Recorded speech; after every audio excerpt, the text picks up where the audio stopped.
Bonjour à tous, bienvenue. Je suis Sonia Edith Ayoldi, je suis médium, guérisseuse, entre autres. Pour aujourd'hui, suite à quelques soins, vous savez que je fais des soins aussi, même malgré le confinement. Voilà, on en a quand même.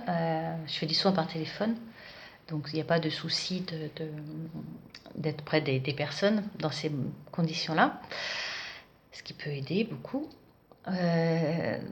Voilà, j'ai eu entre autres une question qui parle des enfants, le confinement et les enfants. Il faut savoir que déjà que pour nous adultes c'est un peu compliqué, pour pas dire beaucoup, mais pour les enfants c'est quelque chose qu'ils vont devoir gérer ça, et vous savez que les enfants ils gèrent ça sur le temps.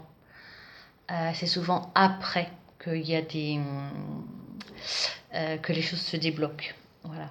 Donc, ce qui serait peut-être bien, alors je ne parle pas de psychologue, de choses comme ça, et s'il y a besoin, ils sont là pour, on est bien d'accord. Mais déjà à la maison, des fois on n'entend pas spécialement parce qu'on est pris dans nos soucis d'adultes, de vie quotidienne. On sait très bien que le déconfinement ça va être aussi un choc émotionnel. Pourquoi? Parce que les personnes, beaucoup pensent que, vous savez, on a fait une semaine de grippe. Bon, on s'en remet un petit peu, puis après, bon, ça repart, quoi. On reprend là où on s'était arrêté. Non, là, c'est pas une grippe qu'on a eue, c'est quelque chose c'est un traumatisme. Un virus, mais aussi un traumatisme. Et la vie ne sera pas la même, pas comme les personnes pensent la retrouver. C'est comme ça. Voilà, c'est comme ça, et il faudra faire avec. Alors, comment on fait avec? On va déjà prendre soin de soi, de comprendre ce qui s'est passé par rapport au confinement, ce qui s'est passé en nous, j'entends, ce qui s'est passé en nous, les choses qu'on a dû voir dans le miroir aussi. Ça va faire... le miroir, je le note tout de suite parce que autrement je vais oublier. Donc une vidéo avec le miroir, ça c'est important. Voilà, donc nous on le fait en tant qu'adulte. Ok, mais les enfants, comment ils le font? C'est pas la même chose, on est bien d'accord. Donc les enfants, ils vont le faire à leur rythme ou pas. Il y en a qui vont l'occulter, puis ça va venir dans quelques années. Je dirais de la rigueur même si on ne veut pas en parler, mais de laisser ce petit mot en suspens pour dire oh bah tiens, aujourd'hui j'ai vu un peu plus de monde par rapport à ce qui s'est passé pendant le confinement. Pour dire que c'est quelque chose de normal, c'est pas quelque chose que ça a été une horreur, on le met dans une boîte et on le jette, parce que on va se le reprendre dans le nez. Et ça va être encore plus douloureux.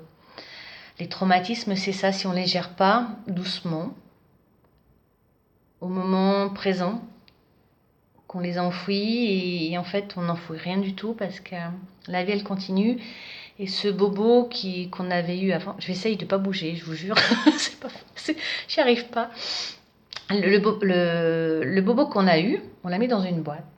On l'a jeté en disant non, je ne veux plus y penser. Ça m'a fait trop mal, je ne veux pas y penser. Et on ne veut pas y penser. Et on n'y pense plus. Le cerveau, il fait son blocage. Le problème, c'est que la vie, elle continue. C'est aussi que nous, on continue de vivre dans cette vie qui continue. On prend de l'âge, on vieillit, on a des épreuves, on a des belles choses. Et puis un jour on est un peu fatigué, un jour on est malade, puis cette petite maladie elle se développe, puis un jour si on a la chance, quelqu'un va nous dire mais qu'est-ce qui s'est passé à telle période, ou qu'est-ce qui s'est passé, parce qu'en tant que voyant on voit l'intérieur des gens aussi.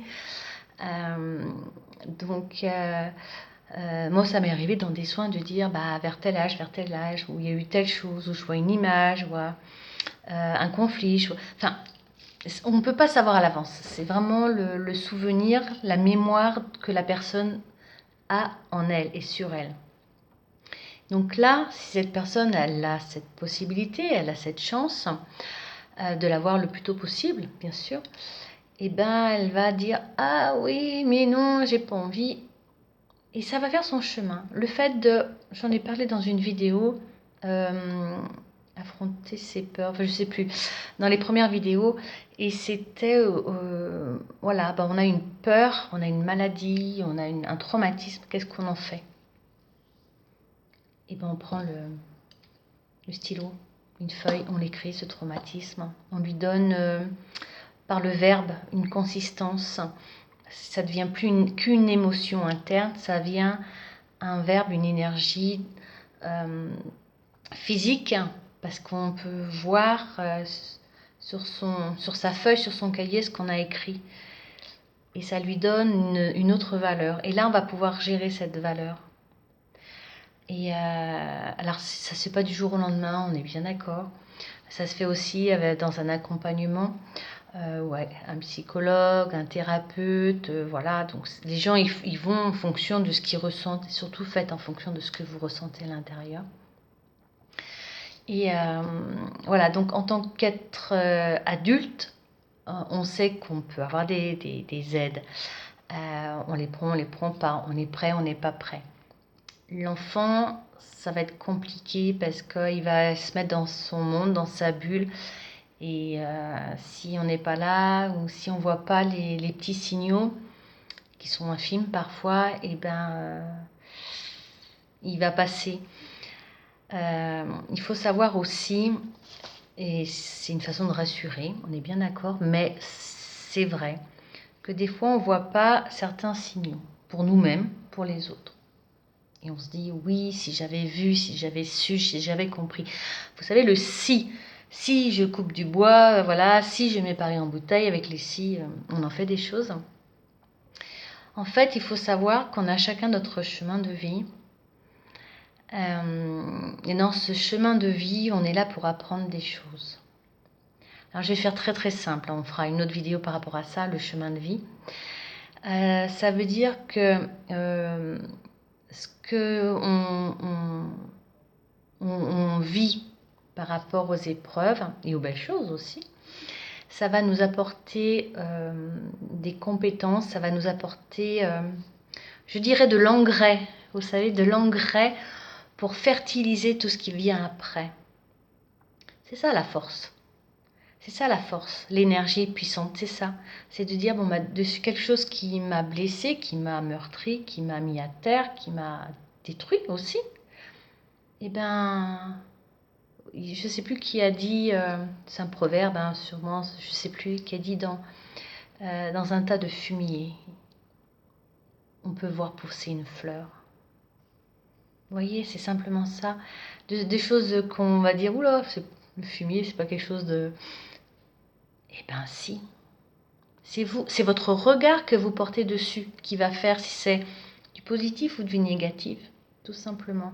Donc pour les enfants, des petites phrases toutes simples et laissez-les aussi s'ils n'arrivent pas à verbaliser leurs émotions, leurs peurs, hein, qu'ils les dessinent, tout simplement, qu'ils les dessinent. Vous dites, bah, écoute, fais-moi un dessin ou crée-moi une bande dessinée, tout simplement.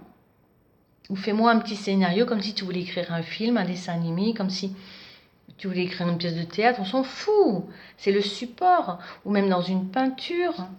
Les enfants sont très manuels.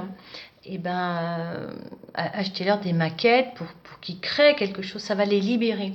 La création, c'est le chakra de la gorge. Créativité, c'est aussi le dialogue, c'est aussi la communication. Allez dans ce sens. Allez dans ce sens. Voilà, je voulais faire une petite vidéo assez courte, mais pour pas oublier ces enfants qui vont être en déconfinement aussi. Ils vont, donc il y aura le avant, le pendant et le après, et on va se préparer au après. Et ça, c'est important. On gère le présent pour se préparer au après, pour faire ce déconfinement, cette nouvelle vie. Ça va être une nouvelle vie, au début très difficile, très chaotique, très douloureuse aussi. Mais vous savez que Le négatif peut apporter du positif et ça apportera du positif si vous êtes aussi dans cet amour, dans cette force lumineuse, dans cette énergie créative et évolutive aussi.